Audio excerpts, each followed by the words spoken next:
Hey everyone, how's it going? I thought today would be a great day to introduce a little spinning into my video. So that's what we're doing. It's surprisingly cool and damp outside. Considering it's August, it should be in the 90s. And so I'm spinning inside, actually in my son's room. I thought I'd talk to you a little bit about that. Heritage crafts are celebrated in my novels, and most of the main characters not only knit, that they spin too. So here, let's take a look at what we're working on. So the fiber labels little primitive is called Gulf Coast Native Wool Roving from the Ornery Shepherd. It says it's grown, milled, and dyed in Georgia. I bought this in Atlanta. The Gulf Coast is a critically endangered heritage breed of sheep native to the southeast region of the U.S. So I've never heard of that. And it's a really interesting preparation. So it comes kind of, let me just sort of get this wound around there. Comes in this kind of braided sort of prep, so you can see. So I just basically undid half of it. It was separated into two sort of chunks, and I'm going to 3-ply this. So I weighed the whole thing on this kitchen scale, very easy.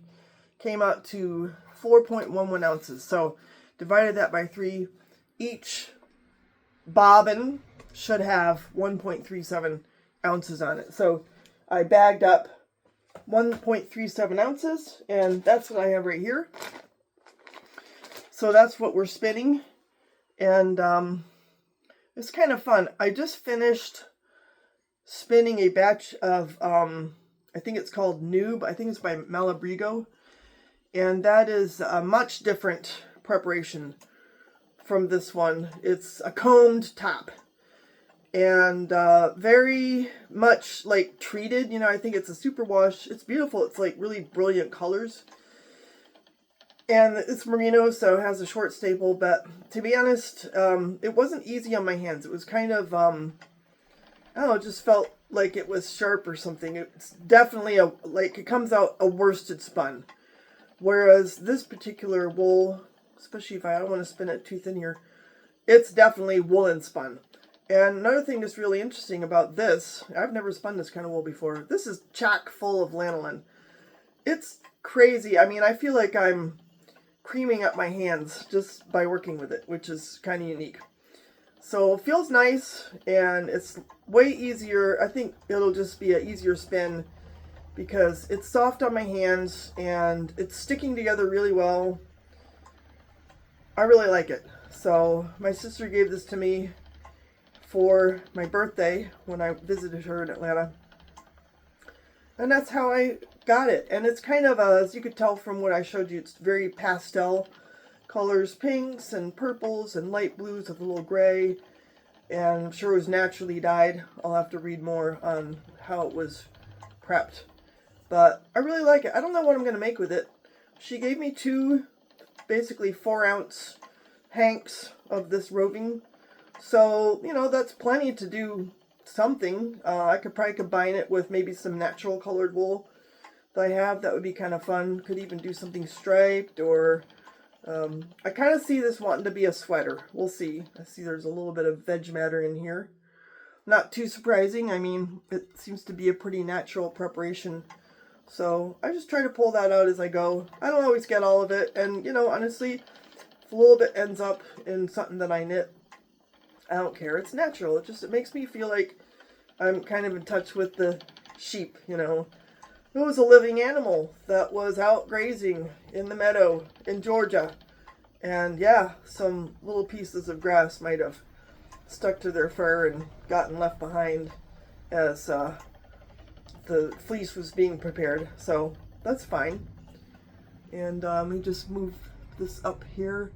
I am using a Lendrum, and as I'm looking at this, I think I'm going to adjust my tension just a little bit. I think it's pretty good. So I don't know what spinning wheel you're familiar with. I have a Lendrum, which at some point I'll probably review. And I also have a Spinolution. So I struggled to learn on the Spinolution, and then I started following the podcaster. You've probably heard of Stitches and Starlight, or Starlight and Stitches. Her name is Tashi, and she did some really brilliant spinning podcasts or vlogs on YouTube, and she was talking about her Lendrum, and so I thought, well, I will try that too, because as she was talking about how she went about it, it just made me feel like it was manageable. It's like I could figure it out, how to manage the tension and the drive band and all that stuff, whereas I was really struggling with that on the Spinolution. So I got this Lendrum, and this wheel allowed me to really learn to spin. So now I can actually also, I can spin on the Spinolution too. So that wheel, because the bobbins are so huge, that one has become my plying wheel. So when I get 3 bobbins spun up with this, then I'll ply them on the Spinolution wheel. So there we go. I got through one sort of little strip, and I'll grab another, and I'll show you how I'm pre-drafting this. A friend of mine taught me the importance of pre-drafting. So I'll, isn't that pretty? It's lovely. I really love this. I'm so glad my sister was kind enough to give this to me. So I'm just going to pull off a strip here. I think the staple's fairly short. It's really easy to rip apart. Just comes, it's kind of like butter. Really easy to work with.